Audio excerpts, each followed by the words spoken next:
Hola, mi nombre es Valentina Santa y a continuación voy a presentar el análisis vertical y horizontal y los indicadores financieros del ejercicio de la materia Análisis Financiero, trabajo final. Comenzamos con el análisis vertical que pretende expresar la participación de los estados financieros, balance, pérdida y ganancia como porcentaje.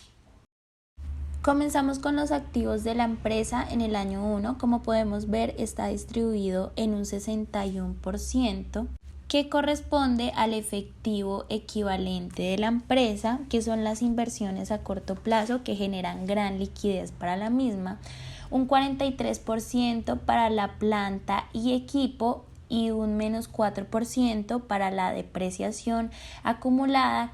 Tenemos un pasivo con un 26% de obligaciones financieras a corto plazo y un 74% a largo plazo. Por último, el patrimonio está compuesto de los aportes sociales, que significan un 67%, y la utilidad del ejercicio un 33%. El análisis que se puede realizar aquí es que la empresa tiene bastantes deudas a largo plazo, por lo tanto debe asumirlas. Sus utilidades y lo que realmente gana la organización se queda corto a comparación de las obligaciones financieras que posee, ya que podemos notar que los aportes sociales de cada uno de los socios han sido fundamentales para mantener la empresa en pie, por lo tanto es necesario incrementar sus utilidades. Ya que si comparamos el activo con el pasivo y el patrimonio, podemos ver que el porcentaje más alto, con un 74%, es como tal de las obligaciones financieras que tiene la organización. Algo muy similar pasa en el año 2 y es que, a diferencia del año 1, podemos ver que hay un porcentaje de un 16% que son las cuentas por cobrar. Pero de igual forma podemos ver la misma similitud, y es que el porcentaje más alto que podemos evidenciar en el análisis vertical del año 2 es los 61% de las obligaciones financieras que tiene a largo plazo, lo cual significaría que está pasando lo mismo que en el año 1. El análisis horizontal determina cuál fue el crecimiento o decrecimiento de una empresa en un periodo determinado. Este análisis permite determinar si el comportamiento de una empresa en un periodo determinado, en este caso comparándolo con el año 1 y el año 2, fue bueno, regular o malo. Viendo más a fondo el análisis horizontal, podemos ver que los resultados y los porcentajes, o la mayoría de ellos, están en negativo, lo cual quiere decir que a la empresa le ha ido bastante mal haciendo la comparación de ambos años. Los dos porcentajes que podemos ver en positivo son el 64%, que se refiere a las obligaciones financieras a largo plazo, lo cual ha incrementado como tal esa deuda, y el 3% corresponde a la utilidad del ejercicio, que apenas está en un 3%, lo cual en conclusión quiere decir que a la empresa le está yendo bastante mal. Continuamos con los indicadores financieros y vamos a comenzar con el indicador de liquidez, que se utiliza para determinar la capacidad que tiene una empresa para enfrentar las obligaciones que tiene a corto plazo. La fórmula nos dice que si es mayor o igual a 0 hay equilibrio financiero, por lo tanto la empresa podrá cubrir las obligaciones que tiene a corto plazo y también tendrá la capacidad de convertir los activos corrientes en efectivo. El índice de solvencia nos habla de qué es la capacidad que tiene la empresa para atender las obligaciones de pago. Para el año 1 la empresa tiene un capital de solvencia adecuado, ya que cuenta con una suma considerable y buena para cumplir con todas las obligaciones financieras de la organización. Sin embargo, para el año 2 su capacidad disminuye en 137.344.335, lo que dejaría para el año 2 un valor de 332.428.895. Continuamos con los indicadores de rentabilidad. El primero que tenemos es el margen de utilidad bruta. Este permite conocer la eficacia operativa de la empresa, mide el porcentaje de utilidad que se obtiene en la venta después de cubrir el costo de producción o compra de la mercancía. Además, es uno de los indicadores claves para la toma de decisiones y la definición de políticas comerciales, descuentos, promociones, etc. Como se puede observar, para el caso de la empresa, tiene un porcentaje de utilidad en las ventas de un 64%, lo cual es bueno ya que tiene la opción de buscar estrategias que le permitan invertir en algún descuento atractivo con el fin de llamar la atención de más clientes. Vemos que para el segundo año la del porcentaje disminuye en un 24%, dejando que su porcentaje de utilidad quede en un 40% para el año 2. Continuamos con el índice de margen de utilidad neta. Es el resultado final de todo. Esta razón financiera compara los ingresos netos y las ventas netas de una empresa, por lo tanto permite calcular el nivel de ganancia por cada peso de las ventas. Muestra el porcentaje que queda de las ventas después de pagar todos los gastos.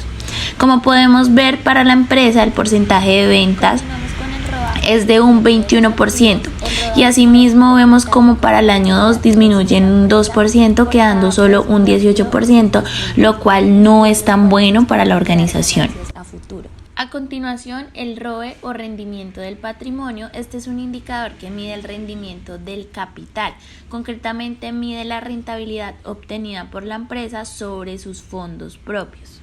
Por lo tanto, el análisis que se puede hacer, y según los cálculos de la organización, es que el ROE es mayor al ROA, con un 34% en el año 1 y con un 33% en el año 2, lo que nos indica que la empresa tiene mayor rentabilidad financiera.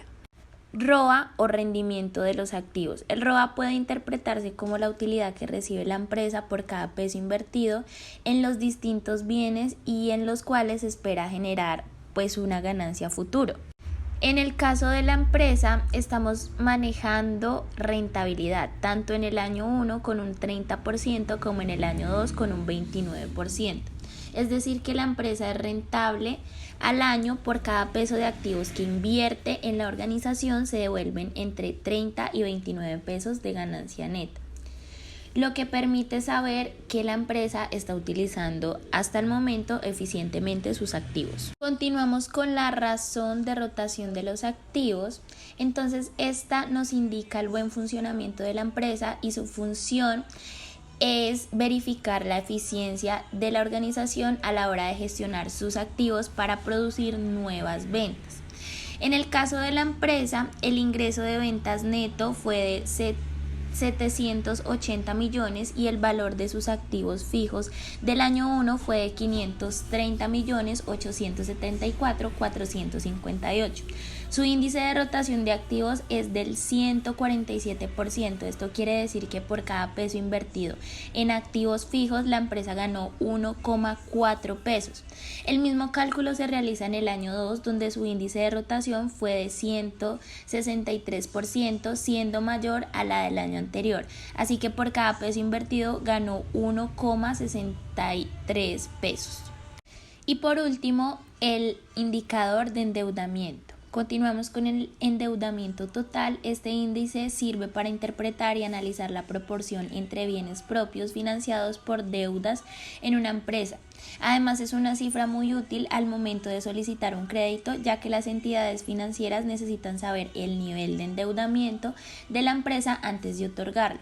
Esta nos dice que si el endeudamiento total es mayor al 100%, las deudas de la empresa superan sus activos.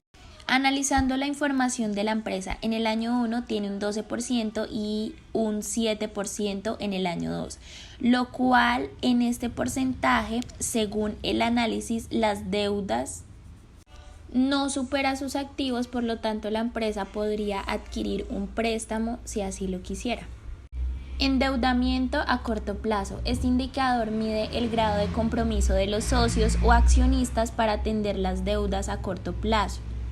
Lo que nos dice este análisis es que si el endeudamiento a corto plazo es mayor o igual al 20 y el 30%, tienen un buen poder de negociación a corto plazo, pero comparándolo con los resultados de la empresa, cuenta con un 3% en el año 1 y un 3% en el año 2, lo que significa que es mejor que la empresa no adquiera deudas a corto plazo, ya que no tiene la suficiente solvencia para cubrirlas. En cuanto al endeudamiento a largo plazo, cuanto mayor sea el ratio, mayor será la probabilidad de insolvencia de la empresa.